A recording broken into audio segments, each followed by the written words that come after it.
Thank you very much for attending today. As you may know, RSW has recently released its second annual Agency New Business Thought Leader Survey. 6 industry thought leaders posed questions across a variety of industry trends for agencies to answer. We had over 260 agency principals respond to the survey. And one of the thought leader panelists is Tim Williams, who we're talking with today. Welcome, Tim. Thanks for joining us. Tim Williams is the founder and managing director of Ignition Consulting Group. Ignition Consulting Group is a leading U.S.-based consultancy that helps advertising agencies and other professional firms create, deliver, and capture more value. Ignition's purpose is to liberate firms from the tyranny of an unfocused business model by helping them define a differentiated positioning strategy and then execute it throughout all of their business practices. Ignition also advises agencies and other professional service providers on ways to innovate their compensation systems and generate new sources of revenue.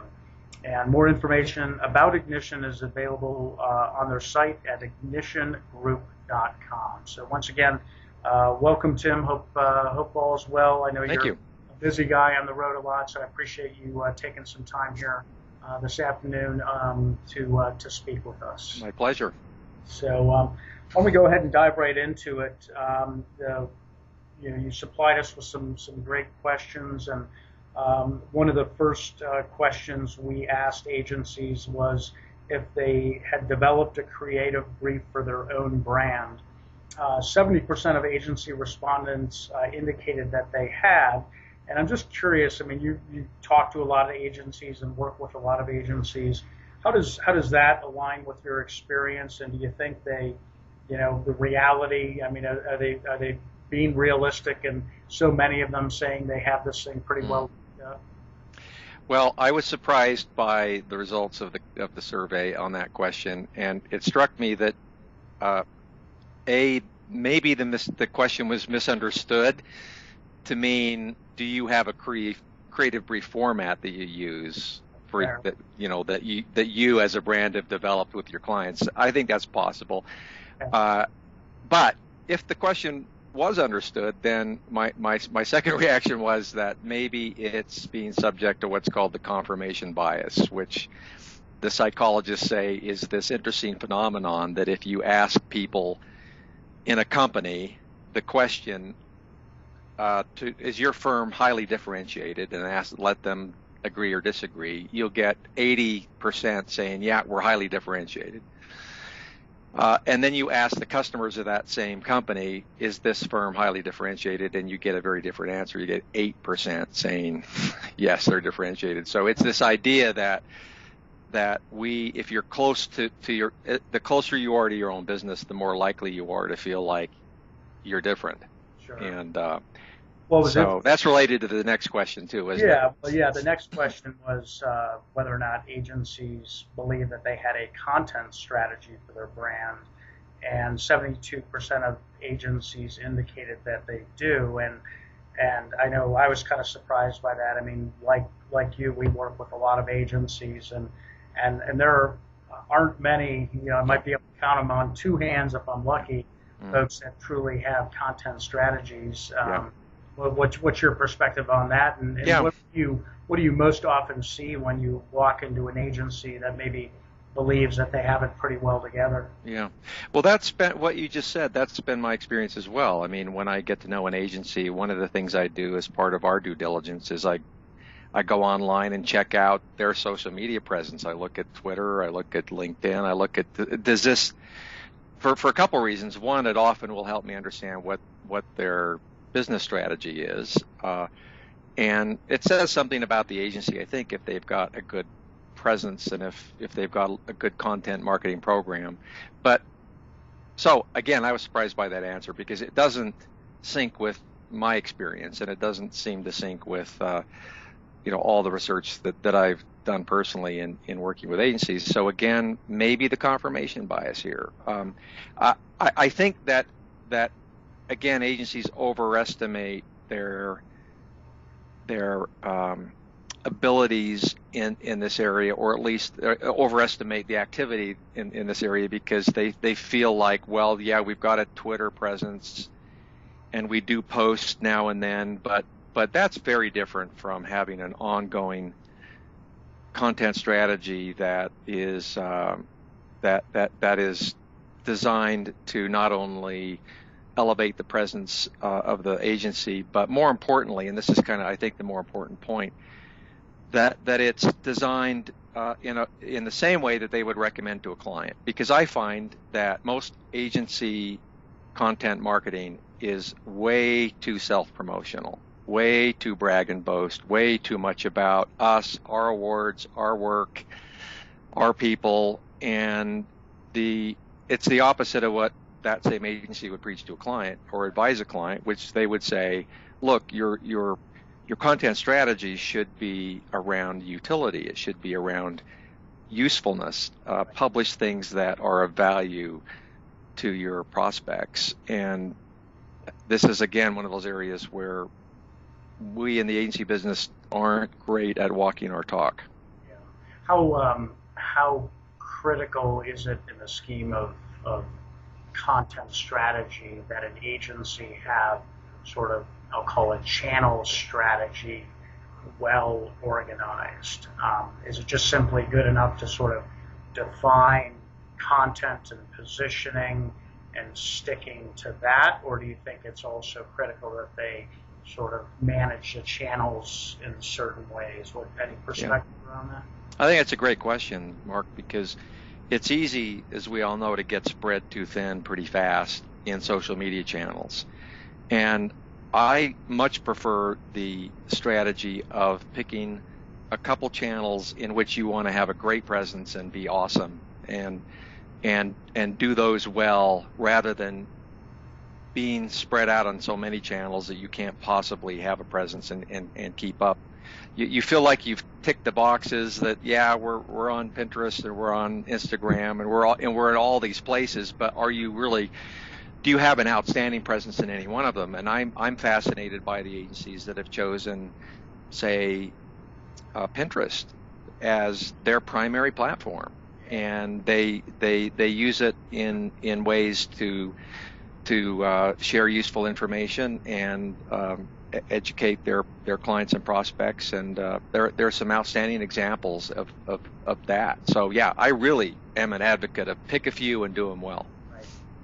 As you kind of think about the agencies that you have worked with and are working with, and those that haven't had the good fortune of working with you, is there a process that you would recommend to agencies kind of looking to develop their positioning and content strategy? Is there a most effective way for agencies to approach this process? I know that's probably not a one-size-fits-all, but I would imagine there's some general counsel that you might be able to provide agencies to help them with that. Sure, that's the question of business strategy, really. I mean, your positioning strategy is going to inform your content marketing strategy for sure, and that's why I consider it kind of a litmus test.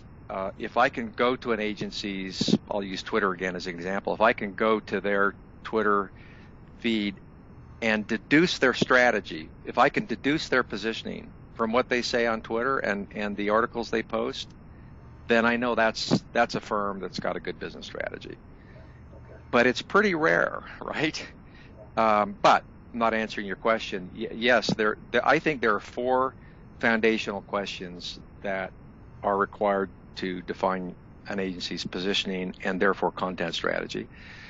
And that it's all based on the idea that you can be good at something, but you can't be good at everything.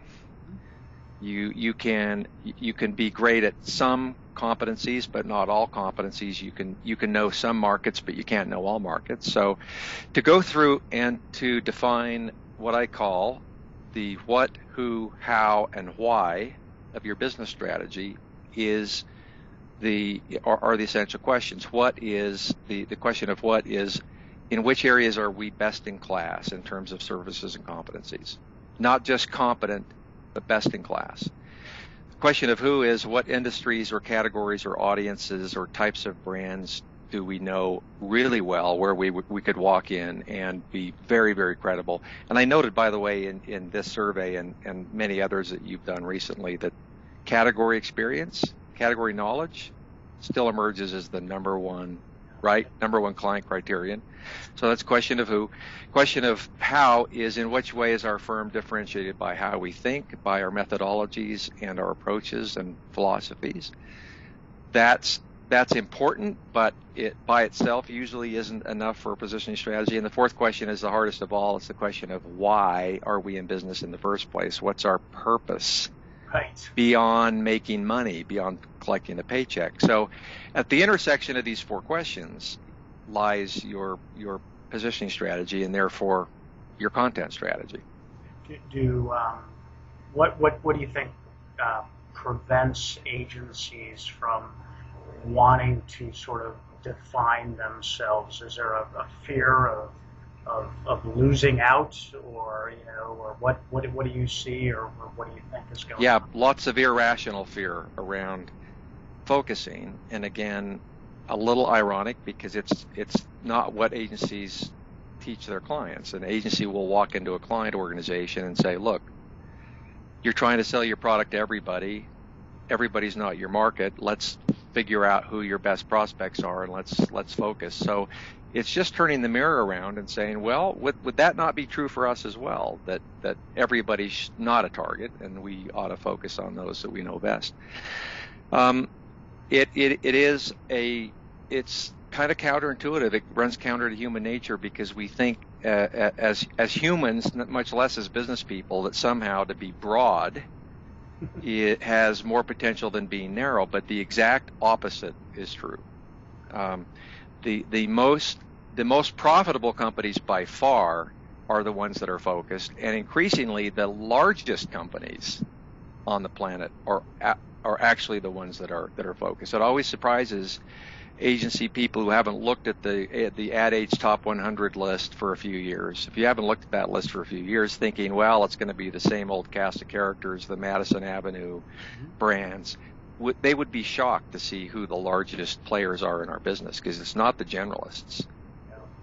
Yeah, I haven't looked at that list in a while. Yeah, I mean, it's not the usual suspects. Yeah. It's that list is led by CRM and data and digital and PR and areas where clients are hiring services in a best-in-class way.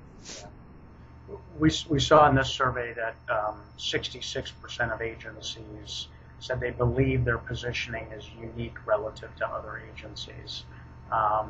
How does this compare to what you observe? And if this self-assessment is somewhat overstated, which I'm assuming you believe. I believe it's probably a bit overstated, and I don't know if it's necessarily overstated. Again, it's what they know. It's all perception, yeah. Right. And so how do you bring agencies around to seeing that there is a need to work on creating further differentiation or better differentiation? So how does it compare to what you see? Mm-hmm. And then how do you help agencies see the reality of what's really out there? Well, once again, I do definitely think this is the confirmation bias in action, where our nature is to see ourselves as more different than we really are, because we're so close to our products and our services that we think, well, if they really knew us, if they really understood us, they would see how different we are. But the problem is that we mistake category benefits for brand benefits, and most agency positions are simply a statement or a restatement of kind of generic category benefits. Some of them show it up in the study. Can I quote a few? We help clients with big creative appetites punch way above their weight and deliver positive results. What is that? That's a category benefit. Results, creativity. We help. Now this uses some interesting language. We help brands create abundance for the greater good through the power of storytelling. Okay. Some interesting language there. It's not it's just a different way of saying the same thing pretty much that everyone else is saying. So I think when you or I or anyone that's an outsider can come in and say, look, let's run through some examples of agency positionings, and you tell me which one of these you think truly are unique. Yeah. They're pretty quick studies and say, well, yeah, that's kind of right. That's kind of true. Yeah. It's not that unique. Yeah, it is. I mean, I think that there's just such an insular view, and they have trouble, pulling themselves out of it because they're moving a million miles an hour. And yeah. Well, here's maybe a better answer to your question, because I think it's a great question. Does a positioning strategy not just state what you are, but what you're not? Okay, it should. I would think it help clarify, what you're not. Yeah. As I think about our positioning and what where we're focused, people understand that we're not going to play in other spaces. So I would think that the positioning statement should accomplish both those ends. Is that fair? Yeah, because my favorite all-time definition of strategy is deciding what you're not. Strategy is deciding what you're not, because it's easy to decide what you are. That's a big, long bullet point list that can go on forever. There's no strategy in that. The strategy comes into play to get together and decide with your colleagues, what is it that we're not going to do? That's strategy. Yeah. Because then you are defining your business in a distinctive way. And by applying that kind of thinking about, well, does this say what we're not, is a really interesting exercise. Yeah. So let's see. One of the questions I wanted to ask you, and you kind of alluded to it, we had asked agencies to share their elevator pitches. You mentioned a couple there. Any others that you thought might caught your attention? Yeah, well, in the survey report, you had a column of what you considered unique and not so unique. So some of the unique ones, that's true, so we market sustainable building materials. That's pretty differentiated, and that is I look at that and I deconstruct that. That's what I call a who positioning strategy. That's a strategy that's based on expertise in a type of industry or market, in this case, sustainable building materials. Here's another one. We do digital marketing. That's a what, and still may be focused enough, although digital is getting pretty broad, specializing in crowdfunding marketing for startups. That's pretty specific. That's pretty specific. Yeah. And so that's a nicely defined who. That's not everybody. And then there's another one that I just want to make an editorial comment about, that it moves toward a positioning strategy but doesn't quite get there, and it's we specialize in the building products, automotive, and healthcare industry. So that's 3. And that's better than saying we specialize in innovative companies, right, which could be anybody. To say we've got these 3 practice areas is a step in the right direction, and certainly the kind of strategy you see from a lot of law firms and consultancies who say we have these 7 practice areas. So definitely a step in the right direction, and for some firms it might be the right thing to do. Better still to find a common thread between those practice areas and get even more focused. Yeah, trying to create some sort of secondary sort of reason to believe that they can bring to the table. Yeah. Well, I've got one more question for you. We had asked each of our thought leaders to provide one piece of advice to agencies as it relates to new business. And in the advice that you shared, you counseled that it's essential to focus on positioning and not proximity. If you wouldn't mind, just elaborate on what you mean, and maybe share a couple of your favorite examples where agencies have applied this advice successfully. Yeah. Well, it's the idea that if you sit down and think deeply about what it is we really sell and what it is clients really buy, what is that? Do they buy our services? Do they buy deliverables? What are they actually buying from us? And my answer to that is expertise. That the kinds of clients that most agencies want, the smart marketers, they're not out looking for a pair of hands. We don't enjoy working for those kinds of clients typically. The kind of client that I think most agencies wants to buy expertise. They want to buy some knowledge, and it's played out in the survey results because it's the difference in responses between what clients say they want from agencies, in which they list things like brand strategy third. Yes. And what agencies say they want to provide to clients, in which they list brand strategy first. Right. So we want to sell expertise to clients because we're more respected when we do than when we're hired as a production house. So deciding you can be expert in something, but you can't be expert in everything. And the narrower you the narrower you draw that circle around what your area of expertise is, the more valuable and highly sought after you're going to become. It's counterintuitive.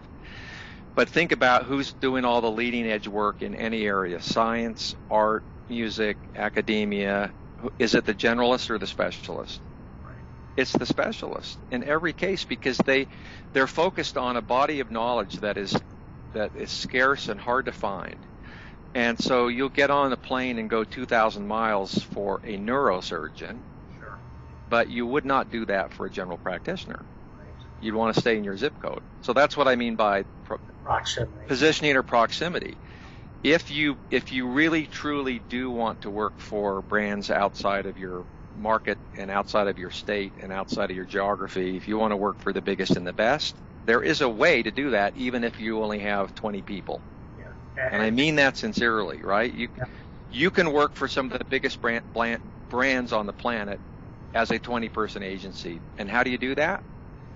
Not by presenting yourself as full service, can do anything and everything. Yes. No smart marketer is going to buy that.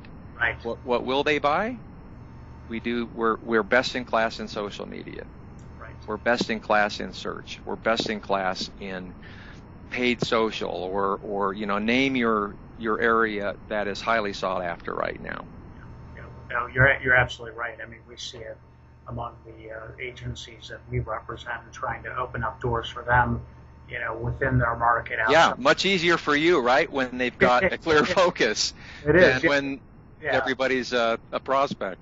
Yeah, I mean, it gives them permission to, move outside that market. And I mean, I'm sure you see, the example I often tell agencies is, every agency has a hospital client or a bank client, and banks and hospitals are comfortable working with agencies in their area, unless you can bring a lot of expertise to the table. And we've got an agency that's been a client of ours for a good 5-6 years down in Alabama. It's only focused on the healthcare hospital space, and they have clients all over the country. They are able to move everywhere. They were able to just picked up a big piece of business up in Wisconsin of all places. So that's how it works. Yeah, definitely makes a lot of sense. Any other words of wisdom you want to leave? Well, I would say that, while this question of an elevator pitch is can be kind of fun to read through all these responses and be critical about them and all that, it's really an important thing to do as an senior agency executive, to really have in your mind what you would say to a prospect who catches you in an elevator ride. And it doesn't have to be this statement that's the sequence of words that always is the same. It's more a concept of what you would say that can be reworded and worded in a number of different ways. I'm not a big fan of the idea of a positioning statement. Okay. I believe what's needed is a positioning strategy, which can be stated in a number of different ways. It can be articulated and expressed with a little creativity, but we've all had that experience, haven't we? I have 1 million times in my former life as an agency principal of being asked, well, I've heard of you guys, what do you do? And you stumble with this dumb answer of, well, we're a full service integrated, and then geez, I could have given a much better answer. So to be ready with that answer is my best shot at advice, because it's the thing that creates the interest in the prospect's mind that, wait a minute, what you just said, that's interesting and valuable to me. I couldn't agree more, and especially given the competitive proliferation of agencies and the competitive nature of the agency business today. Everybody's sort of encroaching on each other's space. Yeah. Everybody's becoming an agent. Well, competition from all sides, right? Oh. And then your study that shows that the idea of working with multiple agencies is increasing. Yeah, absolutely. So, well, listen, really appreciate the time. I know you're my pleasure, Mark. Busy man, and on the I appreciate it. But just as a refresher, our guest today is Tim Williams. Tim is the founder and managing director of Ignition Consulting Group. Ignition Consulting Group is a leading U.S.-based consultancy that helps advertising agencies and other professional firms create, deliver, and capture more value. Ignition's purpose is to liberate firms from the tyranny of an unfocused business model by helping them define a differentiated positioning strategy and then execute it throughout all of their business practices. Ignition also advises agencies and other professional service providers on ways to innovate their compensation systems and generate new sources of revenue. And Tim, if you want to let folks out there know how to best get a hold of you, that would be great. Yeah, just go to our website, ignitiongroup.com, and there's a contact form there, and it will explain a lot more about what we do, and that would be the best way to track me down. Fantastic. Well, listen, appreciate all the time, and certainly wish you the best. I'm sure we'll cross paths somewhere in some conference. Indeed, yeah, we will. Thanks, Mark. I appreciate the invitation. Absolutely. You take care. All right. Yeah, thanks.